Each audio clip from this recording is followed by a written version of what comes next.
সাহাবী কেরামের ঐক্যমতে 20 রাকাত তারাবি, সাহাবায়ে কেরামের ঐক্যমত 20 রাকাত তারাবি পড়বেন প্রথম রাতে।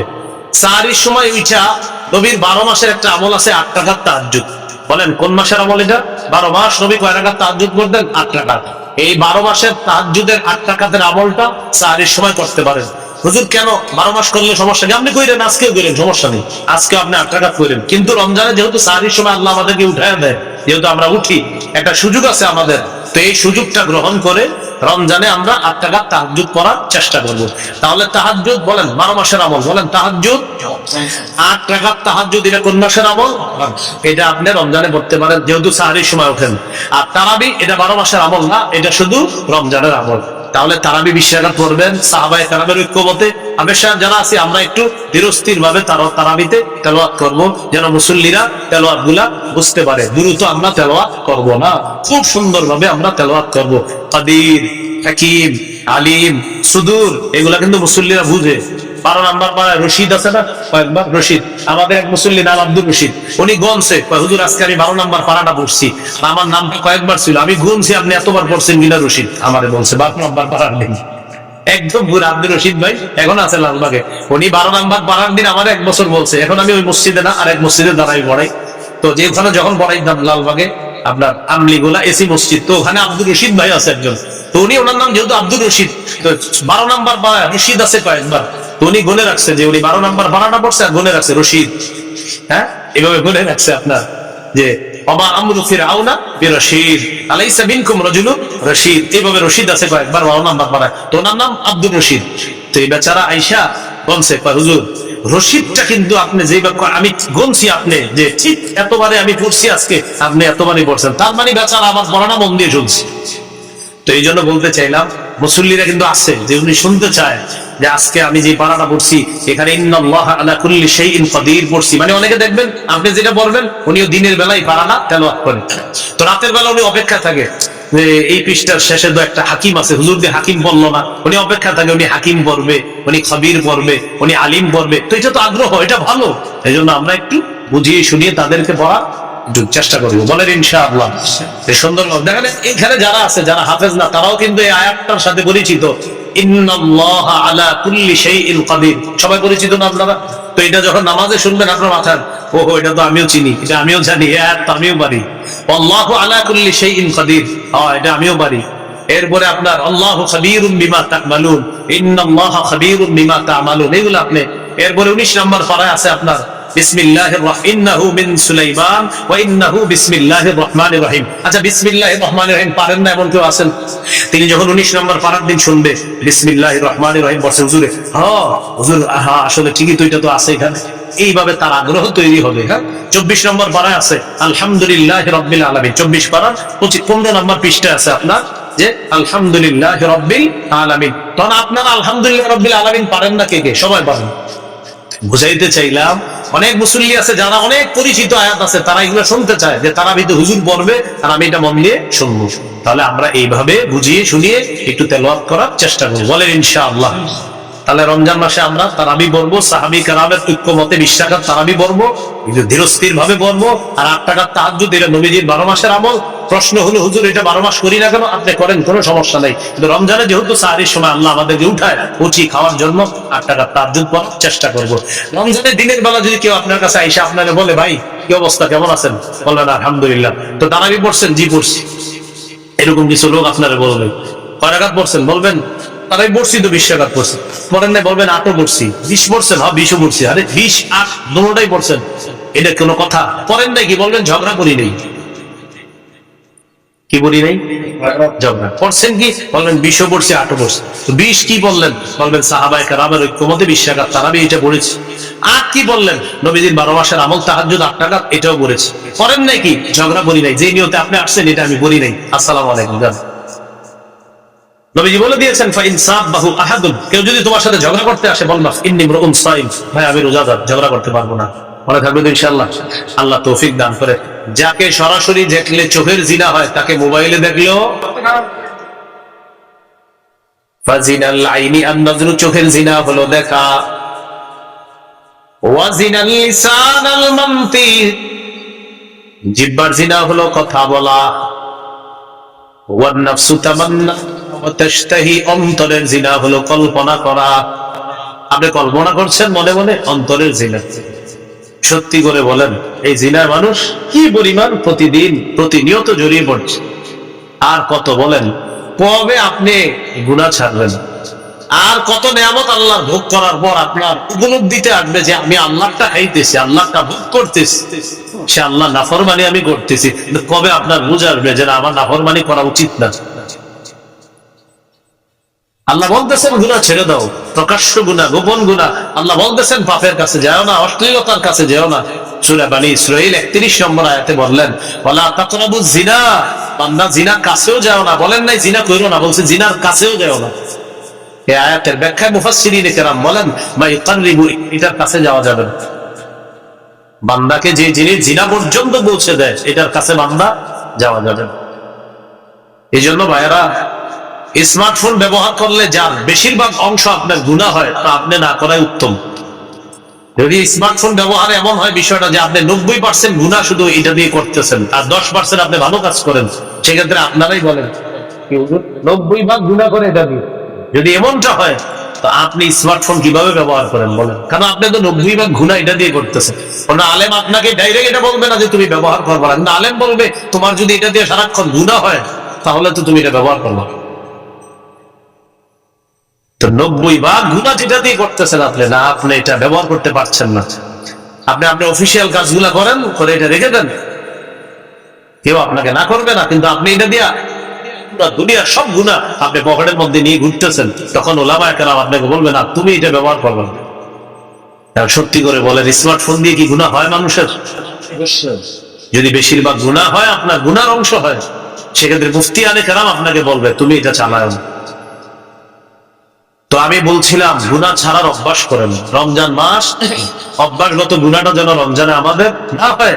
সামনে রমজানটাকে চ্যালেঞ্জ হিসাবে নেন যে ইনশাআল্লাহ এবার আমি গুনাহ মুক্ত ভাবে রমজানকে স্বাগত জানাবো, আর রমজান আমি পরিপূর্ণ সগীরা কবিরা গুনাহ থেকে যথাসাধ্য চেষ্টা করব গুনাহ থেকে বেঁচে থাকার জন্য ইনশাআল্লাহ। আল্লাহ তৌফিক দান করেন। তাহলে শয়তান কোথায় বন্দী থাকে? রমজানে শিকলে। গুনাহ করি কেন?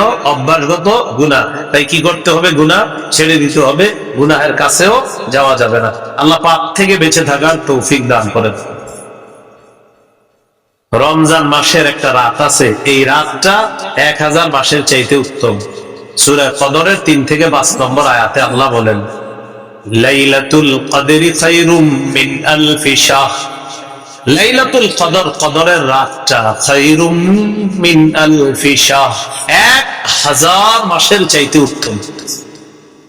1000 মাসের চাইতে 21, 23, 25, 27, 29 5টা বেজর রাতে ঘুমাবেনই না, সারা রাত ইবাদত করার চেষ্টা করবেন। 27কে কেন্দ্র করে অপেক্ষা থাকেন না, 21 ইবাদত করবেন, 23তম রজনীতে ইবাদত করবেন, 25তম রজনীতে ইবাদত করবেন, 27, 29তম রজনীতে ইবাদত করবেন। বুখারীতে ইবনে আব্বাসের একটা riwayat আছে, উনি বলেন 24তম রজনীতেও লাইলাতুল কদর হতে পারে। বুখারীর বর্ণনা, আপনি 24তম। এই বর্ণনা দেখার পর আমার নিজস্ব উপলব্ধি কি জানেন? শেষের দশকে জোর বেজোর বুঝি না, পুরো 10টা রাতই ইবাদতে কাটানো। শেষের দশক পুরো ইবাদতে কাটান। এর সহজ সিস্টেম, ইতিকাফে বসে যান। ইতিকাফে বসে যান, বাস শেষ দশক, শেষ 10 রাতটা আপনি শুধু ইবাদতে কাটাবেন। এর সহজ উপায় কি? ইতিকাফে যদি বসে যান তখন তো আপনি সারাক্ষণ ইবাদতে আছেন। সুবহানাল্লাহ। এই জন্য যারা ইতিকাফে বসে তারা তো লাইলাতুল কদর পেয়ে যাবে। তো যাই হোক, এই রমজানটা শেষের দশকটা একদম মনোযোগ সহকারে প্রতিদিন ইবাদত করবেন, প্রতি রাত বেশি থেকে বেশি ইবাদত করবেন। আল্লাহ তৌফিক দান করেন। এরপরেও যেন বেজর রাত্রিগুলো একটাও আমাদের মিস না হয়। মনে থাকবে তো ইনশাআল্লাহ? আল্লাহ তৌফিক দান করেন। এই হলো রমজান মাসের গুরুত্ব। এখন আমরা জানবো রোজার গুরুত্ব। রোজা, রোজা, সিয়াম। সৌমের আবিধানিক অর্থ হলো আল ইমতিনা, বিরত থাকা। সৌমের আবিধানিক অর্থ হলো বিরত থাকা। কথা না বলাকেও সৌম বলা হয়। কথা না বলাকেও কি বলা হয় ভাই? কথা না বলা কাকে বলে? দেখুন আমার দিকে তাকান, এই যে কথা বললাম না, চুপচাপ থাকলাম, এটাকে কি বলা হয়? সৌম বলা হয়। পেরেশান হয়েন না, হ্যাঁ? ফ্যান খুঁজতেছেন, পেরেশান হয়েন না, সমস্যা নেই। হ্যাঁ, আমার গরম দেখে উনি পেরেশান যে ফ্যান লাগবে না, ফ্যান লাগবে না। এটা হয় এই মুহূর্ত গুলো আপনার হঠাৎ গরম হঠাৎ ঠান্ডা, কিছুদিন পরে হয়তো গরমকাল আল্লাহ তাআলা দিয়ে দিবে। সৌমের আবিধানিক অর্থ আল ইমতিনা, বিরত থাকা। সৌমের আরেকটা আবিধানিক অর্থ হলো কথা বলা থেকে বিরত থাকা। এইটা আমাদের দেশে যদি আইন করা যাইত, রমজানে কথা না বলা, খুব ভালো হইত। এমনি রোজা রাখে না খায়া, কিন্তু জিহ্বা বন্ধ রাখে না, মানে জিহ্বাকে খানা থেকে বন্ধ রাখলেও আপনার এটা দিয়ে গুনাহ থেকে বন্ধ রাখে না, মানে খানা থেকে বন্ধ, গুনাহ থেকে কিনা বন্ধ।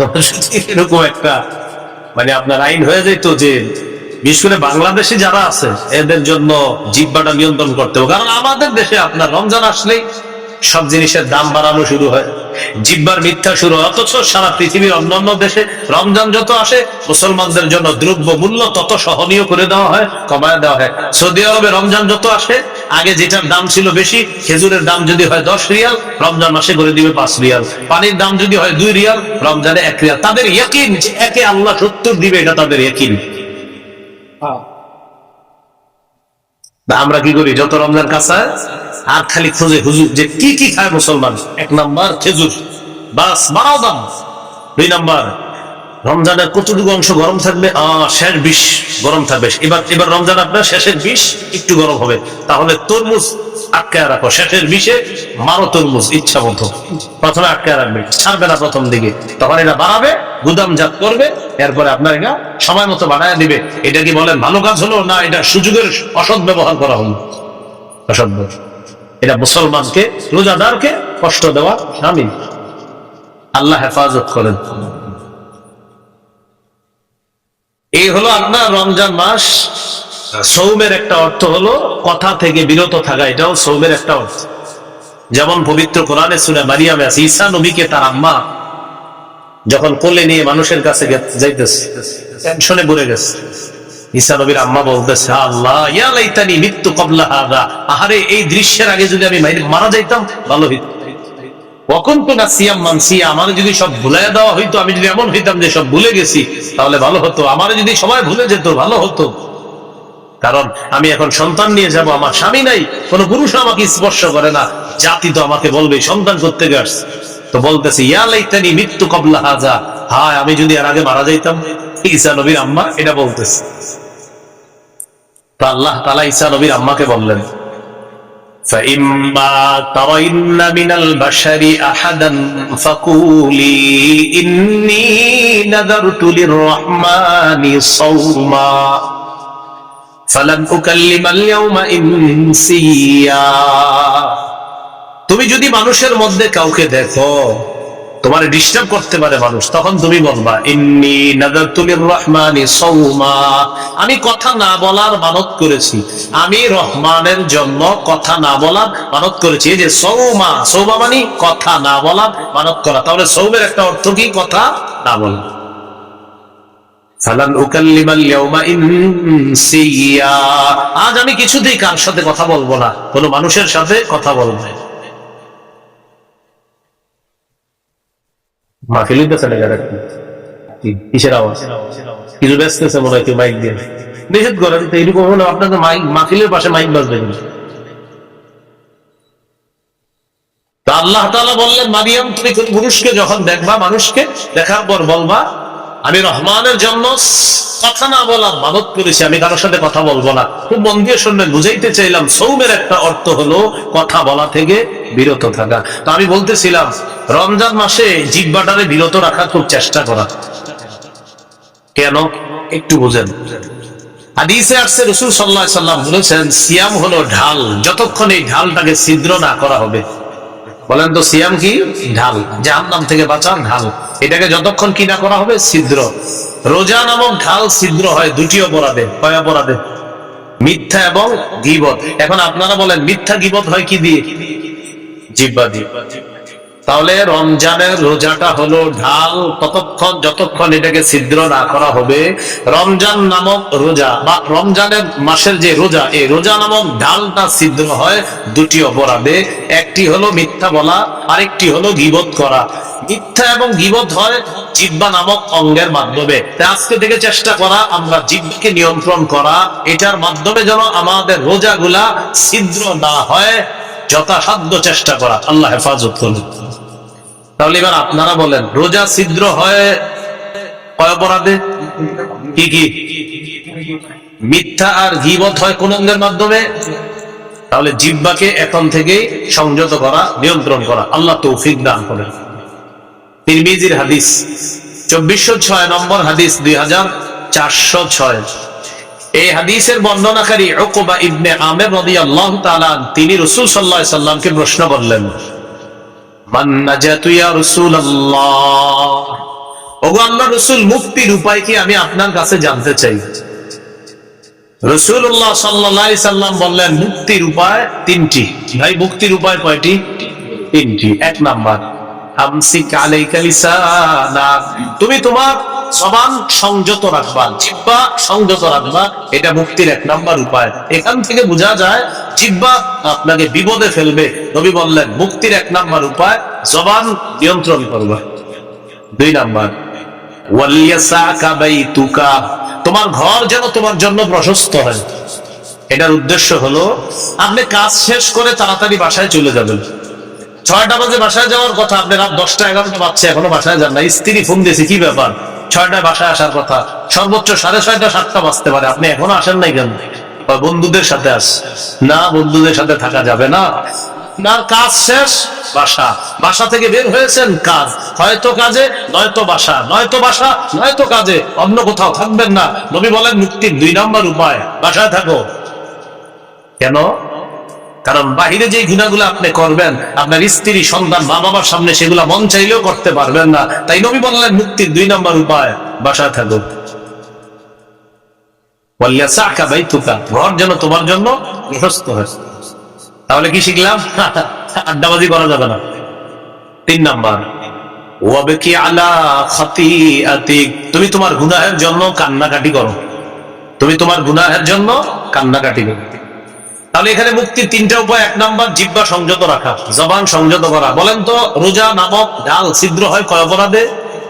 কি কি? মিথ্যা গীবত হয় কি দিয়ে?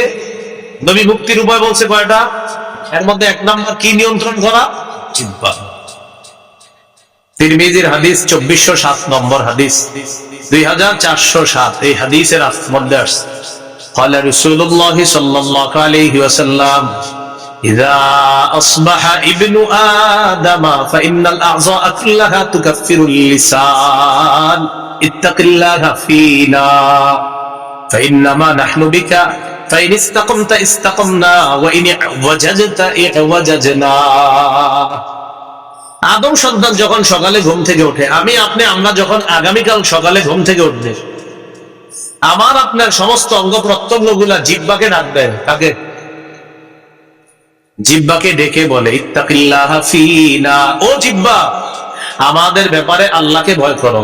পা জিহ্বাকে ডাক দেয়, হাত জিহ্বাকে ডাক দেয়, নাক জিহ্বাকে ডাক দেয়, চোখ জিহ্বাকে ডাক দেয়, কান জিহ্বাকে ডেকে বলে ও জিহ্বা আমাদের ব্যাপারে আল্লাহকে ভয় করো।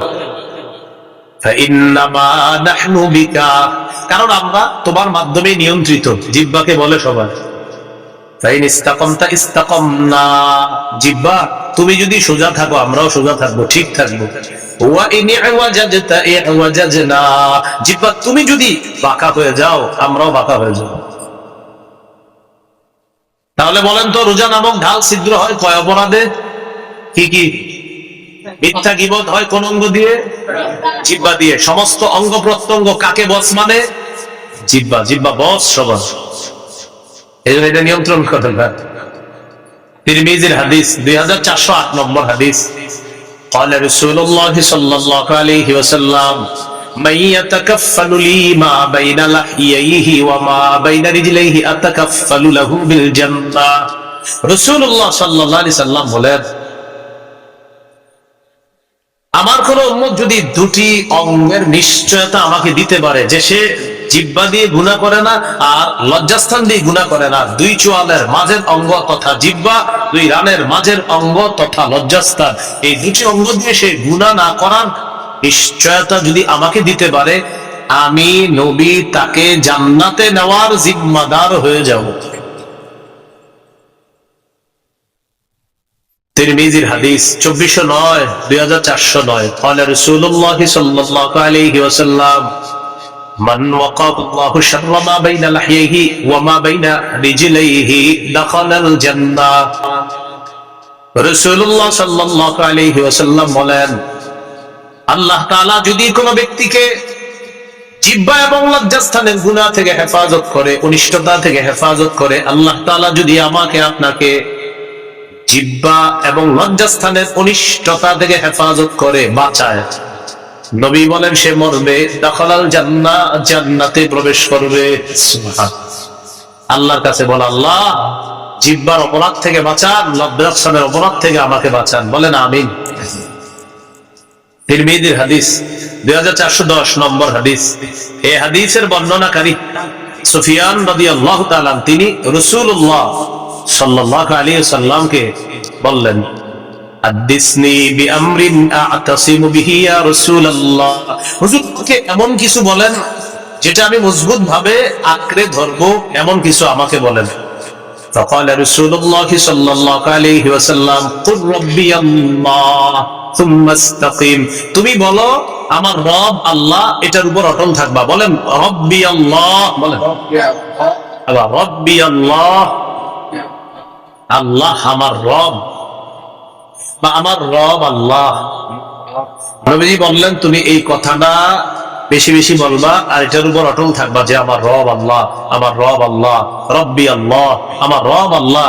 এর মানে হলো লা ইলাহা ইল্লাল্লাহ, আরো যত কিছু আছে এগুলা বেশি বেশি বলা, মানে আপনি স্বীকৃতি দেওয়া আমার রব আল্লাহ, এই কথার উপর অটল থাকা। এবার সাহাবী গুরুত্বপূর্ণ একটা প্রশ্ন করলেন রাসূল সাল্লাল্লাহু আলাইহি ওয়াসাল্লাম,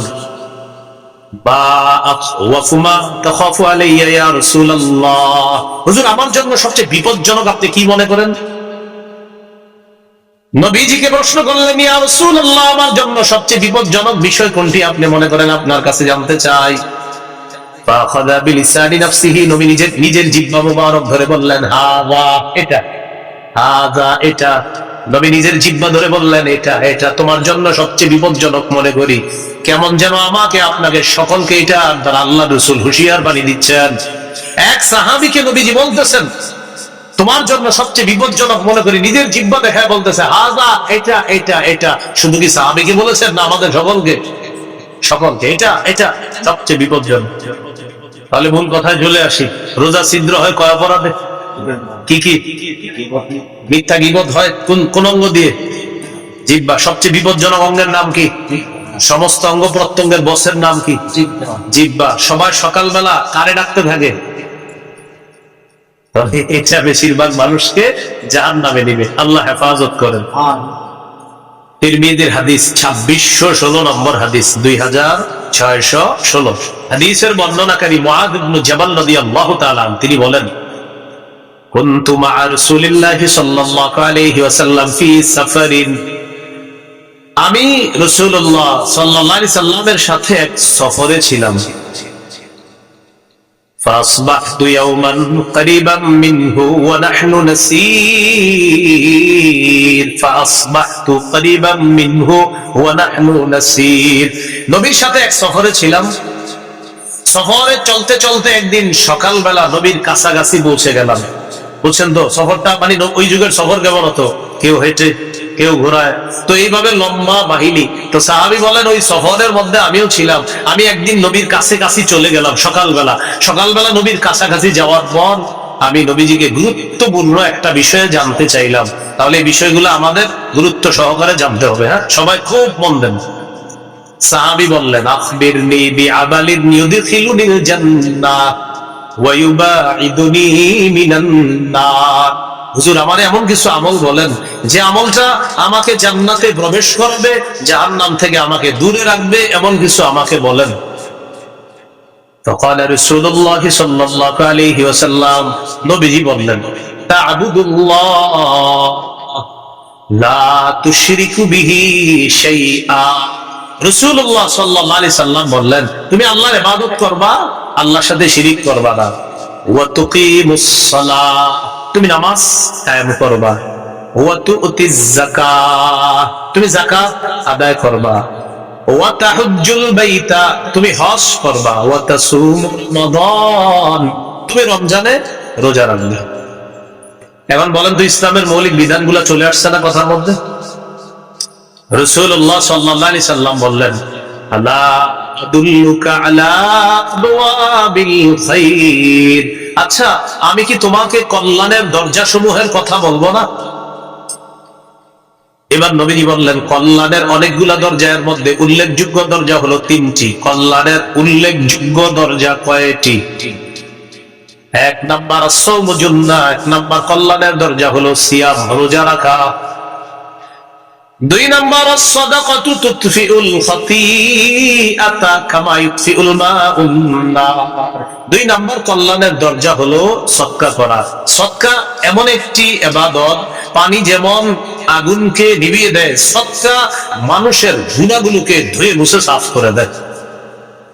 তুতফিউ নিভিয়ে দেয়, সদকা গুনাহকে মিটিয়ে দেয়, নিভিয়ে দেয়। পানি যেমন আগুনকে নিভিয়ে দেয়, তো সদকা গুনাহকে এমন ভাবে মিটিয়ে দেয়, বিলীন করে দেয়, পানি যেমন আগুনকে বিলীন করে দেয়, মিটিয়ে দেয়। তো সদকা দুই নাম্বার দরজা। তিন নাম্বার ওয়া সালাতুর রাজুলি বি জাওফিল লাইল, রাতে তাহাজ্জুদ পড়া। কি পড়া? রাতে তাহাজ্জুদের নামাজ পড়া রাতের বেলা। এখন আপনার রিজিক দরকার, কল্যাণ দরকার, তো এই তিন ইবাদত বাড়ায় দিতে হবে আপনার। রোজা রাখা, সদকা করা, তাহাজ্জুদ পড়া। বলতে পারেন, হুজুর আমার তো টাকাই নেই, সদকা করবো। 1 টাকা দিবেন, 1 টাকা থাকলে 1 টাকায় সদকা করবেন। তাহলে রোজা রাখা, সদকা করা, তাহাজ্জুদ পড়া, এটা হলো আপনার কল্যাণের দরজা। নবীজি এটা বলার পর বললেন, আলা উখবিরুকা বিরাসিল আমরি কুল্লিহি ওয়া আমুদিহি ওয়া দিরওয়াতি সানামি, আচ্ছা আমি কি তোমাকে কোন জিনিসের মূল কোনটা এটা বলবো না, ফুটি কোনটা এটা বলবো না, আর সর্বোচ্চ চূড়া কোনটা এটা বলবো না? তখন নবী বললেন, রাসুল আমরি আল ইসলাম, মূলের নাম ইসলাম। সুবহানাল্লাহ। ভাই মূলের নাম কি? ওয়া আমুদুহু আস-সালাহ, ফুটির নাম নামাজ। ওয়া দিরওয়াতু সানামিহি আল জিহাদ, সর্বোচ্চ চূড়ার নাম হলো জিহাদ, সর্বোচ্চ শিখরের নাম হলো জিহাদ। তাহলে মূলের নাম ইসলাম, ফুটির নাম নামাজ, সর্বোচ্চ শাখা চূড়া এটার নাম হলো জিহাদ। তাহলে মূলের নাম, ফুটির নাম, সর্বোচ্চ চূড়া। এখন একটু মন দিয়ে বুঝেন তো, নামাজের কথা আসছে, রোজা, হজ, যাকাত, জিহাদ, সদকা, এরপরে আপনার কল্যাণের দরজা, ইসলাম, সবকিছু চলে আসছে ওয়াজের মধ্যে। এর মানে আমাদের নবী মৌলিক যে ওয়াজটা করেছেন ওই সাহাবীকে, এই মৌলিক কথাগুলা গবেষণা করলে আপনি সারা জীবন কাটাই দিতে পারবেন। ওই সাহাবীকে এই ওয়াজগুলা করলেন, করার পর নবীজি সর্বশেষ যেটা বললেন, আপনার আশ্চর্য হবেন এটা শুনলে। নবীজি এগুলো বলার পর সাহাবীকে বললেন, আলা আদুল্লুকা আলা মালাকি যালিকা কুল্লিহি, আমি যে তোমাকে এতগুলা কথা বললাম, ইবাদত করতে বললাম, নামাজ পড়তে বললাম, যাকাত দিতে বললাম, হজ করতে বললাম, রোজা রাখতে বললাম, কল্যাণের দরজা সমূহের পরিচয় তোমাকে দিয়ে দিলাম, সদকার কথা বললাম, তাহাজ্জুদের কথা বললাম, জিহাদের কথা বললাম, ফুটির কথা বললাম, সর্বোচ্চ চূড়া জিহাদ এটার কথাও বললাম, ইসলামের কথাও বললাম। নবীজি বলেন, এই সবগুলা বিষয় তোমাকে বললাম, এর সার নির্যাসটা কি আমি তোমাকে বলবো না? এগুলার সার নির্যাসটা কি তোমাকে বলবো না? সার নির্যাসটা এখনো বাকি আছে, সেটা কি তোমাকে বলবো না? কেন আপনারা বলেন, সার নির্যাসটাই তো আমাদের দরকার। সাহাবী অবাক, এতক্ষণ সুন্দর ওয়াজ করলেন নবীজি, এখনো নাকি সার নির্যাস বাকি? তো নবী সার নির্যাস বলার সময় বললেন, আখাযা বিলিসানিহি জিহ্বা, ধরলেন, ধরার পর বললেন, মুআজ কুফা আলাইকা হাযা, এটা নিয়ন্ত্রণ করো, উপরের সব ওয়াজ ঠিক থাকবে, এটা নিয়ন্ত্রণ করো, সব ঠিক থাকবে। মানুষ জিহ্বার মাধ্যমে তার আমলগুলো নষ্ট করে দেয়, সব বরবাদ করে দেয়। রাতে তাহাজ্জুদ পড়ছে 3টার দিকে, কয়টা? পাশাপাশি 2 জন হাঁটে সকালে, তো আমি ওনারে খালি বলি, আপনার বিড়াল না 3টা বাজে এত ডিস্টার্ব করে ওনার? উনি আমার একদিন বলে, আচ্ছা 3টায় ডেলি আপনাকে ডিস্টার্ব করে কেন? আমি বললাম, 3টায় তাহাজ্জুদ করি তো, এই জন্য বিড়ালটা ওই সময় আমার ডিস্টার্ব। মানে আমার এতদিন বিড়াল বলার মাকসাদ হলো ওনারা জানানো আমি যে 3টায় তাহাজ্জুদ করি। আসলে ওনার বিড়াল ডিস্টার্ব করে এটা আমার মূল উদ্দেশ্য না। উদ্দেশ্য উনি আমাদের বলবে যে আচ্ছা বিড়ালটা 3টায় ডিস্টার্ব করে যেন আপনার 3টা একেও না, 59ও না, 2টা, কিন্তু 3টায় ডেলি ডিস্টার্ব করে কেন? আসলে ভাইজান আমি 3টায় তাহাজ্জুদ করি তো এই জন্য ডিস্টার্ব করে। উদ্দেশ্য আমি তাকে জানানো যে আমি যে তাহাজ্জুদ করি, রাতের আমলগুলা সব বরবাদ করে দিন। ভাই কথা বুঝে আসছেনি? তো নবীজি বললেন, সব ঠিক থাকবে, এইটা ঠিক রাখো, এটা সাহাবী প্রশ্ন করলেন, ইন্না লামুআখাযুনা বিমা নাতাকাল্লামু বিহি ইয়া রাসূলুল্লাহ, ইয়া রাসূলুল্লাহ, জিহ্বার অপরাধেও কি আমাদেরকে পাকড়াও করা হবে, ধরা হবে? আপনার কাছে জানতে চাই। নবী বললেন, হাল ইয়াকুবুন নাসা ফিন-নারি আলা ওয়ুজুহিহিম আও আলা মানাখিরিহিম ইল্লা হাসাইদু আলসিনাতিহিম। বেশিরভাগ মানুষের মাথাটা নিচের দিকে, পাগুলো উপরের দিকে দিয়ে জাহান্নামে তাকে নিক্ষেপ করা হবে শুধু তার জিহ্বার কর্তৃত ফসলের কারণে, জিহ্বার অপরাধের কারণে তাকে জাহান্নামে নিক্ষেপ করা হবে, শুধুমাত্র জিহ্বার অপরাধে। তাহলে বলেন, বেশিরভাগ মানুষ জাহান্নামে যাবে কোন অঙ্গের অপরাধে? রোজা ছিদ্র হয় কয় অপরাধে? কি কি? মিথ্যা গীবত হয় কোন অঙ্গ দিয়ে? জিহ্বার কারণে বেশিরভাগ মানুষ কোথায় যাবে? নবী বললেন, জাহান্নাম থেকে বাঁচার ঢাল হলো রোজা। রোজা ছিদ্র হয় মিথ্যা আর গীবতের মাধ্যমে, মিথ্যা গীবত হয় জিহ্বা দিয়ে। নবী বলেন, জিহ্বার কারণে বেশিরভাগ মানুষ জাহান্নামে। আল্লাহ আমাদেরকে হেফাজত করে। তাহলে জিহ্বার গুনাহ থেকে বাঁচবো তো ইনশাআল্লাহ। এই হলো সওমের আবিধানিক গর্ত। মনে আছে? মনে নাই? সওমের আবিধানিক গর্ত বিরত থাকা, আর আরেকটা হলো বললাম পত্না। তিনটি জিনিস থেকে বিরত থাকার নাম মৌলিক ভাবে সিয়াম। খানা পান করা, স্ত্রী সহবাস থেকে বিরত থাকা, এটার নাম হলো সিয়াম। এটা পারিভাষিক অর্থ। রমজানের রোজা যে ফরজ করা হয়েছে, 4টি ধাপে ফরজ করা হয়েছে। কয় ধাপে? বাস একটু যদি আপনারা মন দিয়ে শোনেন, আশা করি বিষয়গুলো ক্লিয়ার ভাবে বুঝে আসবে। একটু আমার সাথে বলেন। বলেন, অভ্যাস, আদেশ, ফরজ, তবে একটু ছাড়। বলেন। 4 নাম্বার ফরজ, কোনো ছাড় নেই। আবার 1 নাম্বার, বলেন 1 নম্বর অভ্যাস, 2 আদেশ, 3 ফরজ, তবে ধনীদের জন্য ছাড় ছিল। বলেন, ধনীদের জন্য। 4 নাম্বার, বলেন 4 নাম্বার, ধনী গরিব সবার উপর ফরজ, কোনো ছাড় নেই। এই 4টি ধাপে রমজানের রোজা ফরজ করা হয়েছে। 1 নাম্বার অভ্যাস, তিরমিজির হাদিস, 761 নম্বর হাদিস।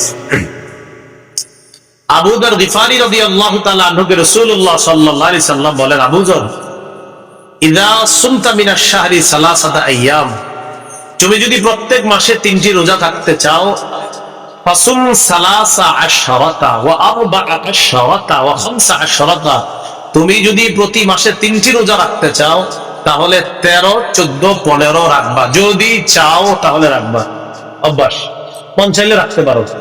তাহলে প্রথমে নবী অভ্যাস করাইলেন সাহাবায়ে কেরামকে যে তুমি যদি 3টা রোজা রাখতেই চাওই মাসে, তাহলে 13, 14, 15 আরবি মাসের এই রোজাগুলো রাখবা।